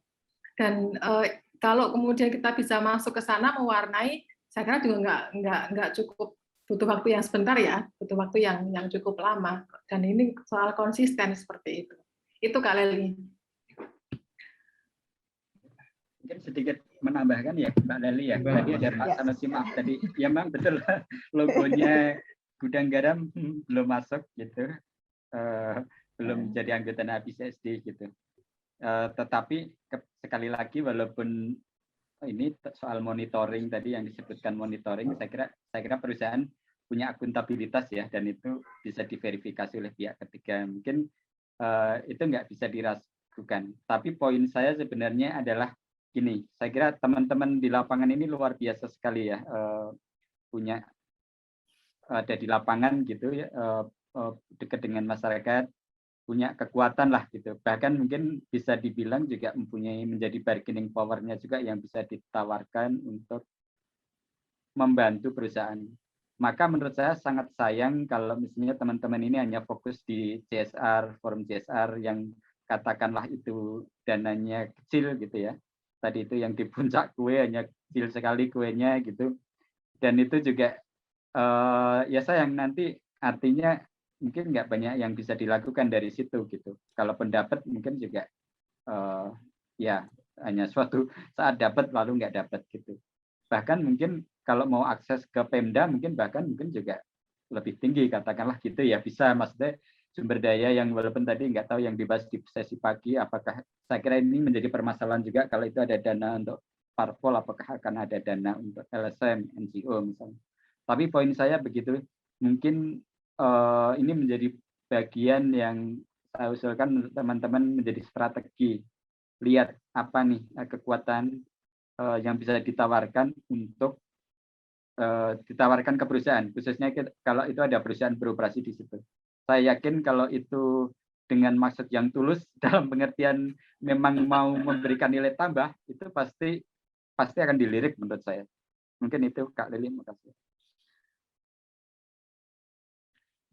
Ini saya mau pertanyaan dulu satu sebelum ke teman-teman yang lain. Ini kan IBCSD. Ini kan banyak nih anggotanya kan Pak, perusahaan-perusahaan yang banyak itu ya kan Pak. Apakah kalau teman-teman CSO itu mau mengakses tadi itu, apakah CSR-nya atau yang inovatif yang barusan itu CSV, apakah ke IBCSD-nya atau ke perusahaan-perusahaan anggotanya ini, Pak? Iya, jadi kita hanya katakanlah menjadi sekretariatnya ya Bu ya untuk asosiasi ini. Tetapi untuk kebijakan itu biasanya tergantung ke perusahaan masing-masing. Jadi jangan disampaikan ke IBCSD, nanti nggak akan gitu. ada follow up. Tapi kalau kita mau ngomongin soal perusahaan si A ini yang CSR-nya kayaknya Pak nggak disalurin itu Pak, gitu misalnya gitu ya, itu bisa ke lembaganya. Ya, itu kita lebih ke peningkatan kapasitas dari dalam gitu, dan peran kita bukan monitoring dalam arti pengawasan, itu tidak menjadi mandatnya IBCSD. Enggak ya Pak ya. Oke. Ya, baik, terima kasih Pak Wira, terima kasih teman-teman, Mbak Nunu. Yang lain silakan. Ada lagi kah? Kak Leli, mungkin sambil nunggu yang lain ya. Yang disampaikan Pak Wira tadi, dana CSR itu kecil, saya kira nggak kecil gitu ya. Buat kita nggak kecil ya Mbak Nunu ya. Karena ukurannya begini, kayak Pertamina Rosneft itu baru konstruksi itu dalam 3 tahun ini sudah mengucurkan 27 M loh. Itu kan tidak dana yang kecil ya. Terus kemudian salah satu BUMN misalnya di satu daerah begitu dalam setahun saja khusus untuk isu-isu pemberdayaan itu 7 M. Nah, bayangannya begini. Kalau misalnya ada forum CSR, terus kemudian dikalkulasi begitu ya, di total dari ada satu kabupaten kota itu ada berapa perusahaan begitu kan. Nah, itu kan bisa sampai puluhan kan. Puluhan miliar begitu loh. Bahkan nilainya bisa sampai triliun nantinya gitu. Nah, kalau kemudian dana itu besar, tetapi kita melihat dampak sosial juga tidak begitu kelihatan, kan jadi ada pertanyaan. Toh. Sedangkan isu-isu itu kan banyak banget ya, misalnya isu perempuan, isu anak, isu pemberdayaan. Nah, rata-rata yang diketahui itu kan hanya soal infrastruktur kan, bangunan-bangunan, misalnya isu agama itu ya, kebanyakan masjid musola kan atau gereja begitu. Terus kemudian bangun jalan, apalagi jalan yang tidak berpengaruh pada peningkatan ekonomi gitu. Contoh misalnya akses jalan ke makam gitu, itu kan tidak ada dampak ekonomi kan. Tetapi kalau akses jalan itu ke pasar, berarti kan ada dampak ekonomi gitu. Nah, saya kira kok sekali lagi dana CSR yang menjadi kewajiban perusahaan, kalau mau ditengok kembali, kalau saya katakan sih besar, tidak kecil gitu. Itu Kak Leli. Iya, saya setuju Mbak Nunu, setuju. Buat kita itu dana yang besar, ya kan. Terus kalau kecil pun yang kita butuhkan itu betul-betul kebutuhan yang satu memang kewajiban perusahaan. Yang kedua, kebutuhan kita itu kebutuhan apa ya, kebutuhan kerja kemanusiaan yang real, memang harus disupport, harus didukung. Dan mandatnya kan tidak cuma mandat regulasi nasional ya, mandat internasional, kemitraan dan segala macam yang SDGs tadi, yang pembangunan berkelanjutan itu dan seterusnya. Jadi nggak kecil itu Pak, sama Bapak kecil sama kami besar. Oke, kalau yang kecil itu Pak, itu sangat berguna untuk mengubah Indonesia ini dari, kalau dia di isu pemberdayaan perempuan Pak, itu yang kecil tadi itu bisa mengubah Indonesia dari negara pelaku kekerasan terhadap perempuan, membiarkan kekerasan terhadap perempuan, itu bisa menyelamatkan begitu banyak perempuan korban kekerasan, menyelamatkan abrasi di pesisir-pesisir, nih teman-teman yang bekerja di pesisir, menyelamatkan stunting untuk anak-anak teman-teman yang bekerja di isu stunting, besar itu Pak. Ya, betul sekali Bu. Maksud saya mungkin mohon maaf jika disalahpahami. Maksud saya kecil itu dalam konteks tadi struktur tadi ya, porsinya ya. Saya tidak bicara nilai absolut. Tentu saja kalau misalnya seperti Pertamina gitu, kecilnya Pertamina nilai absolutnya pasti tadi bisa sampai MM yang jumlahnya segitu juga besar bagi saya gitu. Hanya poin saya sebenarnya mungkin seperti dikatakan oleh Mbak Leli tadi, dan bahwa tadi misalnya ini kita mau ngerjain stunting, ya kita mau ngerjain abrasi, itu yang diceritakan. Tolong itu dikomunikasikan gitu loh. Dan itu yang sebenarnya tadi saya ceritakan di tantangan-tantangan tadi. Kalau dengan cara yang tadi di slide saya bisa memberikan kutipan dari mantan CEO Unilever yang sangat sukses gitu ya. Mereka sangat menekankan, mereka itu NGO itu dibutuhkan. Organisasi masyarakat ini dibutuhkan. Apalagi misalnya tadi itu kalau di lapangan ya pas bencana gitu pasti yang ada kan OMS di tingkat lokal atau stunting khususnya ya, yang bisa melihat di situ. Coba itu yang justru ditawarkan, dirumuskan, ditawarkan kita menjadi solusi nih, akan membuat nama harum perusahaan untuk mengatasi stunting gitu ya. Misalnya sebagai contoh lain, misalnya di perusahaan yang anggota kami itu untuk mengatasi kemiskinan membuat kebijakan dan membuat risetnya kerjasama dengan Semeru, ada data by name by address ya, by location, di mana orangnya, dan ada komitmen perusahaan untuk mengatasi zero poverty untuk orang dalam jarak, kalau nggak keliru berapa kilometer, 50 kilometer atau apa. Nah ini misalnya kan bisa tuh teman-teman dengan menceritakan praktek baik seperti ini kita tawarkan, saya kira itu memperkuat reputasi perusahaan dan itu mungkin bisa dilirik juga. Nah itu yang maksud saya pendekatan seperti ini yang menjadi tantangan tadi saya sebut dalam poin kedua juga untuk yang poin pertama untuk tantangan yang perlu dipikirkan teman-teman. Itu Kak Leli, makasih. Ya, terima kasih banyak Pak. Ini karena boleh menambahkan Kak Leli. Oh Mas Budi, silakan Mas Budi. Begini, kenapa saya sangat tertarik untuk berbicara banyak khususnya tentang Bondowoso itu sendiri ya, karena saya berasal dari Bondowoso. Begini Kak Leli. Di tema ini yang saya baca itu editornya itu kan gimana NJ itu bisa bertahan dengan salah satu alternatif yang sebagai pandangan itu melakukan mobilisasi sumber daya domestik itu ya, kalau saya baca di editor itu. Nah, maka dari itu tadi saya menyampaikan bagaimana kita membangun sebuah kerjasama yang sangat bagus, sangat aplikasinya, dengan tujuan tetap pada bagaimana pemberdayaan pada masyarakat itu. Karena mereka adalah penerima dampak utama dari adanya perubahan yang dihasilkan dari proses-proses yang dilakukan oleh sebuah perusahaan. Kalau boleh saya bercerita sedikit ini tentang Bondowoso, Kak Leli. Boleh ya? Kan, Mas.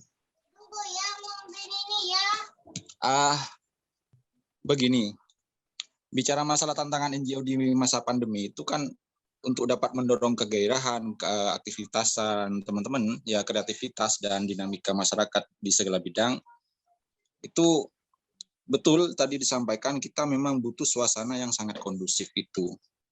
Nah, cuma di Bondowoso itu ketika saya perhatikan dengan cara saya melakukan sebuah asesmen itu, jadi banyak hal-hal yang sangat menjadi perhatian kami, khususnya teman-teman NGO yang ada di Bondowoso, vokal lebih utama, gitu kan, untuk bagaimana masyarakat yang sudah dilindungi secara undang-undang, dalam tanda kutip sebagai penerima dampak utama dari adanya perubahan.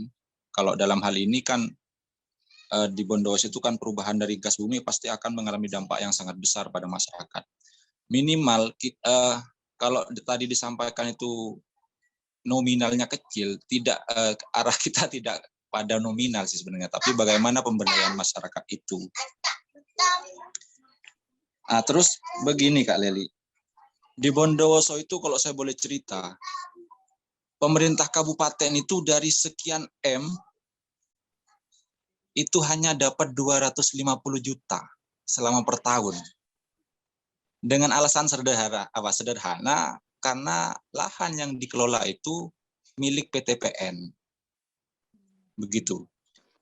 Nah, dan menjadi kelemahan untuk pemerintah kabupaten sendiri karena tidak mengeluarkan peraturan yang berkaitan dengan perusahaan ketika masuk pada suatu daerah otonom tersebut, seperti masuknya PT Midco sendiri pada Kabupaten Bondowoso.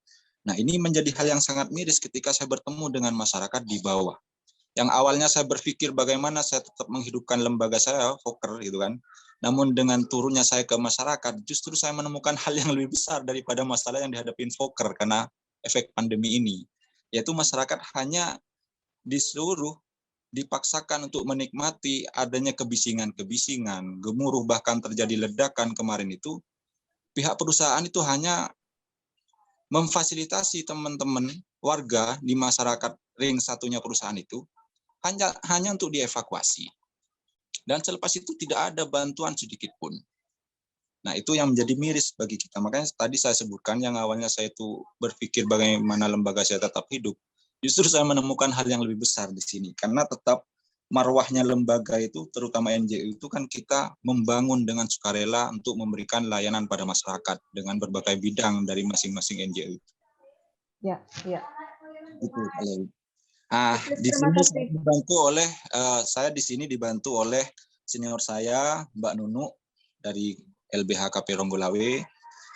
Kalau tadi dibicarakan sebagai NGO yang newbie, saya ini sangat newbie sekali, Kak Lili gitu. Jadi makanya saya mohon kepada para senior untuk memberikan pengalamannya kepada saya, gitu kan. Boleh nanti Japri atau saya share nomor ini, gitu kan.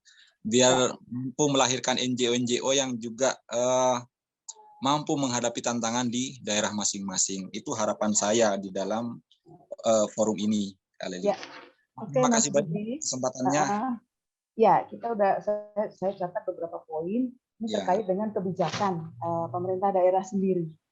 Nah, tapi karena waktu kita tinggal 5 menit lagi, saya kira diskusinya kita akan sudahi dulu. Besok kita rangkuman diskusi hari ini kita akan bawa dalam sesi diskusi besok.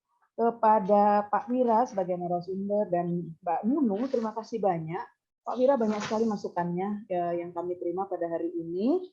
Dan untuk kami bawa besok ke dalam sesi strategi. Nah, gitu ya. Jadi ada banyak masukan tadi. Selanjutnya besok kita akan diskusikan apa strategi yang bisa kita susun bersama sehingga di awal tadi hasil Slido tadi itu kita bisa betul-betul bertemu dalam satu kerja kolaborasi antara organisasi masyarakat sipil, NGO, LSM istilahnya, dengan perusahaan yang punya mandat dari regulasi kita untuk CSR-nya, kemudian dengan CSP model baru yang lebih inovatif dan lebih memenuhi aspek pemberdayaan yang kita inginkan. Kita tidak sedang bicara besar kecil, meskipun lebih besar mestinya lebih punya dampak mengubah gitu ya. Tapi kita masih di topik bagaimana berkolaborasi dengan nyaman, bekerja sama dengan riang gembira aja kita masih belum ketemu, belum bisa gitu. Untuk itu saya ingin mengundang teman-teman kira-kira siapa yang bisa bergabung dengan saya dan panitia nanti sore untuk kita diskusi sebentar menyusun strategi dari hasil diskusi barusan, merangkum diskusi kita yang kita hasilkan bersama Pak Wira dan Mbak Nunu barusan. Adakah teman-teman yang bersedia bergabung dengan saya nanti setengah jam untuk membuat rangkuman hasil diskusi kita? Siapa yang bersedia? Mbak Yani, Mas Sanusi, Mas Budi, dan yang lain yang ada di sini 30 sekian partisipan. Siapa yang bersedia supaya saya catat namanya? Ya, saya siap, Mbak Leli. Terima kasih banyak Mas Sanusi. Ya. Nanti sore akan bergabung ya Mas ya, bentar lagi nanti dihubungi sama teman-teman panitia. Dengan demikian diskusi sore ini sesi inspirasi kita akhiri. Sekali lagi terima kasih banyak untuk Pak Wira dan Mbak Nunu. Mohon maaf jika dalam memandu diskusi ini saya kurang maksimal, kurang menyenangkan, dan seterusnya. Terima kasih untuk partisipasi kawan-kawan semua. Sekali lagi mohon maaf. Dan saya sudahi diskusinya. Selamat sore. Assalamualaikum warahmatullahi wabarakatuh.